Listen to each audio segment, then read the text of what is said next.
Study has shown, this is actually a Norwegian study, has shown that pirates, or, people that are downloading music illegally, let's not really call them pirates, but people that are downloading music illegally on the internet are actually more up to buy music on the internet, believe it or not.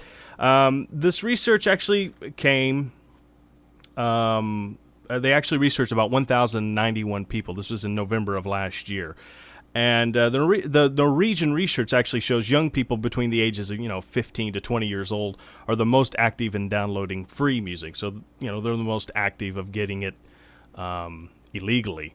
And I'm sure you remember when you were a kid, when you were 15 years old, you didn't have a whole lot of money. I certainly didn't. At that time, it was more of, hey, your friend had a cassette. You didn't have it. You didn't have the money for it that week.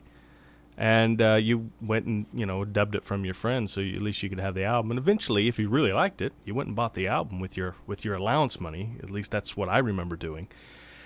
And this seems to be the case with this. Now, what was interesting about this study, about the age gap between 15 and 20 years old, is that actually in a 6-month period, they also actually bought music about 75 times in a 6-month period. So this study, I thought, was very interesting because the music labels, as we know, are always going about piracy, illegal downloading. That's a staple on this podcast about what we talk about every week. And now it seems that there's a study showing that, hey, not everybody is a criminal. Not everybody is out there downloading music illegally. And the ones that are actually still buying some. Probably the ones that they've actually downloaded and said, I really like this artist. I'm going to support this artist. And, this is the way of new media is going.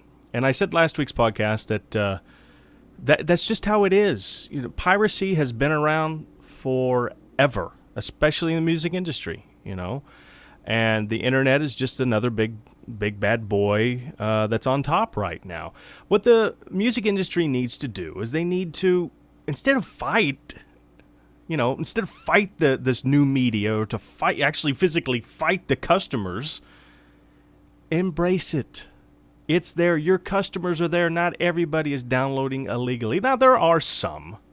Don't get me wrong. There are definitely some. There's always going to be people out there that say, if I can get it free, I'll always get it free. That's the way I am. And, these people you just have to ignore because they've been around for a long time, ever since the music industry was just that, the music industry. I hope to actually see more studies of this, and I think there will be more studies of this that actually show that people do want to support their artists. There are fans of artists that do support their work, and they will buy their work. A lot of people, as I've always said, a lot of it has to do with prices. A lot of people are not affording it. They can't justify $14 for an album download online, so they go get it elsewhere.